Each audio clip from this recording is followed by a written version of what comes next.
સાંભળે છે? તને કહું છું, સાંભળ. પ્રભુ શ્રી રામ આવ્યા છે, માં સીતાજી જાનકીજી સાથે છે, અને આમ અવળું જોઈને બેઠો છે. ઉભો થા, અમારે સામે પાર ઉતરવું છે. પૈસા છે?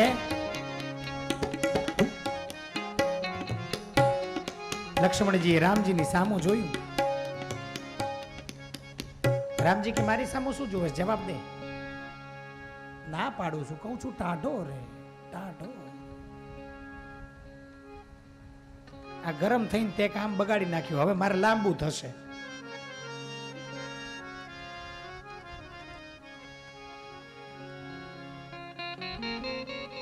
પણ ભગવાને કૃપા કરી છે.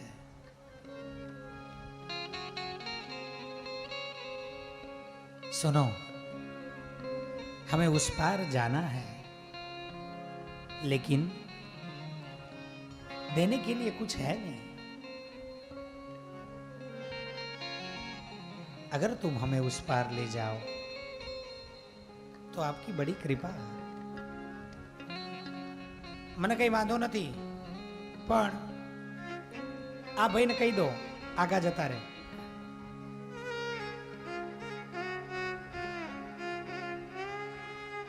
એનું વાક્ય પૂરું ના થયું ત્યાં લક્ષ્મણજી થોડા ખસી ગયા. એ ભાઈને લઈ જવાના છે, એનું એક્સ્ટ્રા થશે. ગરમ થાય છે.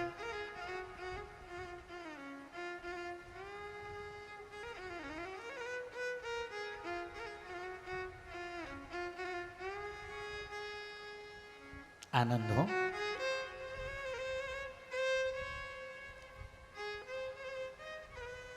જો તમારે સામે પાર ઉતરવું હોય અને મારી નૌકામાં જો આવવું હોય તો હું કહું એ પ્રમાણે કરવું પડશે, તો લઈ જઈશ. તું કેમ કરવાનું એટલે તું સમજે. આ ભાઈને કહો આગા ઉભા રહે. રામજીએ લખનલાલજીની સામું જોયું. લાલજી, हमें उस ओर जाना है. અને આ પણ આ શેષ એટલે રહેવાય નહીં. એ પેલું ધનુષ ઊંચું કરવા વખતે બેહાડવા પડ્યા હતા. ભાઈ મારો વારો છે, હજી હું મોટો છું, મારા થઈ જવા દે પછી તારા.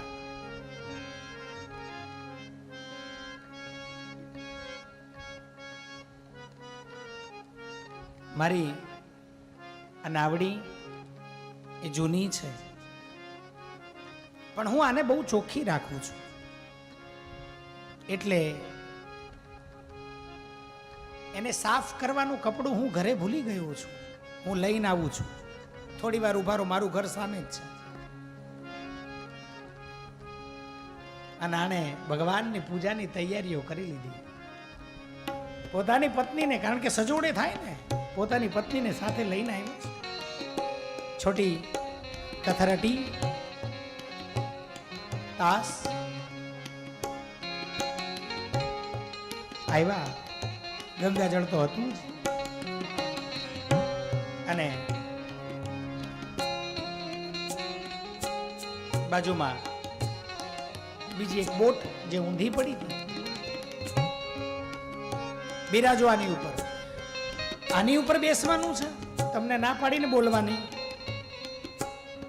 भगवान कहीं बोले वगैरह सीधा बैसी गया है. मैया आपको अलग से कहना पड़ेगा. आइए बिराजिए. सीताराम जी ना वारी वारी નું વારણા લે છે બે પતિ પત્ની, અને આજ ભગવાનની મજા લઈ રહ્યા છે. આજ ગરજ છે તમારે. આજ મારા નાથ તમને જવા દઈ ને, આજ નહીં છોડું. જો તો કેટલી ધૂળ છે. મારી ગાડીમાં ધૂળ નહીં ચાલે બિલકુલ. પગ સાફ કરો, ચોખ્ખા કરીને પછી જ મારી ગાડીમાં બેસી. અહીંયા બધા હારા છે, અમે ગમે એમ બેઈએ, કઈ બોલતા નથી કોઈ. ભગવાનના બંને ચરણને કેવટે પોતાના ખોળાની અંદર લીધા છે.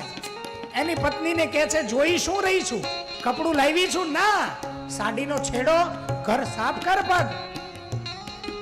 પોતાનું ફાળ્યું અને પત્નીના સાડીના છેડાથી માં સીતા અને ખાસ કરીને ભગવાન શ્રી રામચંદ્રજીના ચરણે ચોટેલી જે બાલુ, ધૂળ નહીં, બાલુ, સિક્કા, સેન્ટ, રેતી, ધીરે ધીરે લક્ષ્મણજી આવ્યા. રામજીની સામું જોઈને કહે છે શું કરે છે આ? જવું છે ને સામે.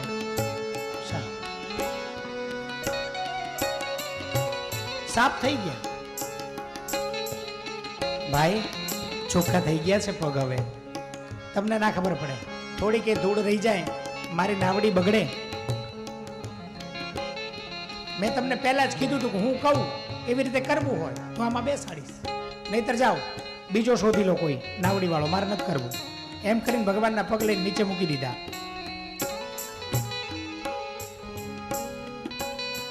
He is very intelligent.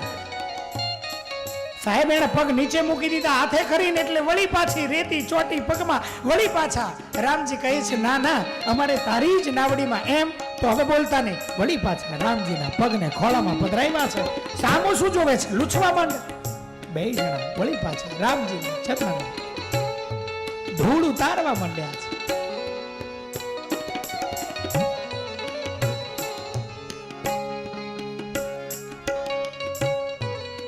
પ્રભુ એના પ્રેમને હૃદયથી સ્વીકારવા લાગ્યા છે. લાઈ કઈ લાવી છું? કથરોટ, ત્રાસ. હા, નાવડીમાં પધરાવ્યા. રામજીને પોતાની નાવડીમાં બેસાડ્યા છે. કથરોટમાં પગ મુકાવી અને રામજી નાવડીમાં બેઠા. માં સીતાજીનો હાથ પકડ્યો રામજીએ અને નાવડીમાં બેસાડ્યા છે. સીતાજી કે રામજીના ચરણ સીધા કથરોટમાં લીધા અને મને વળી પાછા ધૂળવાળા કરીને અંદર. કેવટ ઉપર ભગવાને કૃપા કરી ગંગાની પાર ઉતરી સામે કિનારે, ત્યાંથી ભગવાન પ્રયાગ આવ્યા છે. ભરદ્વાજજીને મળ્યા છે. ભરદ્વાજજીએ ભગવાનને આશીર્વાદ આપ્યા છે.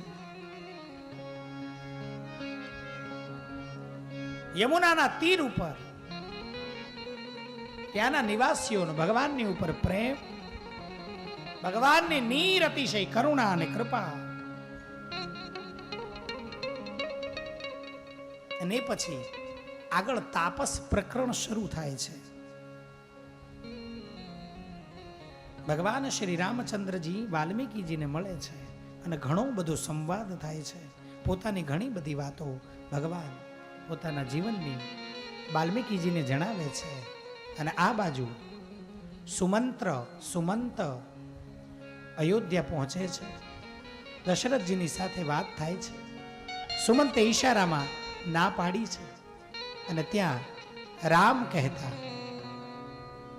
ચક્રવર્તી સમ્રાટ